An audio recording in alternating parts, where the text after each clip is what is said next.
Wait till you see what we've unearthed next. Right outside the Windy City, you'll find the small town of Midlothian, Illinois. Grab a shovel, because we're digging up some sinister secrets at one of the nation's most blood-curdling boneyards, Bachelors Grove Cemetery. People get the hair that stands up on the back of their neck and on their arms, goosebumps all over the place. I've been touched, I've been tripped, I've been bitten, I've been clawed. At first glance, Bachelors Grove Cemetery looks like a quiet country graveyard. A lovely little place to rest in peace. So what makes it scarier than your average cemetery? Years of violence and neglect have transformed this hallowed ground into a haunted playground. It's an isolated cemetery in the middle of a forest preserve, and that in itself can be pretty terrifying to some people. Now you add to that the fact that there are things that happen here that don't normally happen in your everyday world. Opened in 1833, Bachelors Grove was well maintained for decades. But the surrounding neighborhood became a hotbed of violence. Just behind us is the Midlothian Turnpike, where Al Capone would shoot people and then dump them into the pond directly behind us. People have been killed almost on the premises of Bachelors Grove Cemetery. In the early 1970s, the cemetery was abandoned, and the once sacred ground became a party spot for local kids. They would literally topple the gravestones over.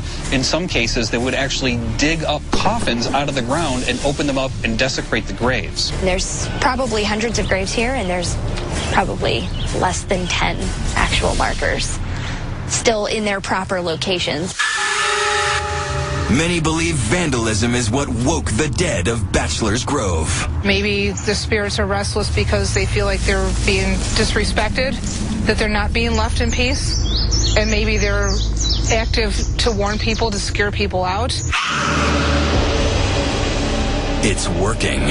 Take the disturbing case of the wandering farmer. You see, in the early days of Bachelors Grove, a local farmer was hired to maintain the land. As he was plowing the field that he was working on, his horse started to get caught into that pond. He was dragged down further and further towards it, got caught up in the rains, and ended up dying. His ghost is seen on a regular basis. We had spent a rather uneventful day here.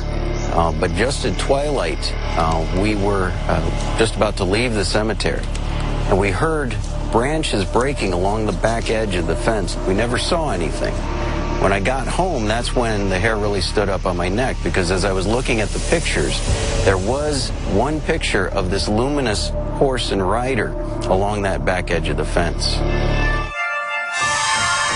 But the phantom farmer isn't the only disrespected spirit that won't stay put in Bachelors Grove. One of the most unusual sightings here in the cemetery is of a woman in a white gown of some kind. The lady in white has been seen here throughout the years. I think the single fact about her, though, that makes her such an interesting ghost is that she looks nearly as real as you or I do, only you can see through her.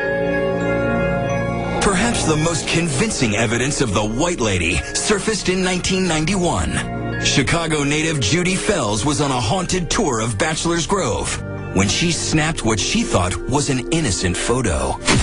The first time I had gone through my stack of photos, I didn't see anything out of the normal. It just looked like the cemetery. The second time I went through, I happened to see in the corner of the picture this lady sitting on the headstone, and I almost jumped through the ceiling. The image does show a woman in white with long blonde hair, sitting in profile, semi-transparent, on the tombstone. All I know is that it's not me, myself, or my mother, that there was no one else here at the time. When it was taken, there was no other females here. Because of the incredible visual detail of that particular photo, it has been seen in the Chicago Sun-Times and throughout the world on internet websites, and is, in my opinion, probably the best existence of life after death. And compelling proof that this is no ordinary burial ground. The grave desecration, the bodies dumped in the lagoon. If you put all that together, that's one of the reasons that I believe that cemetery is producing phenomena and will continue to produce phenomena for many years to come.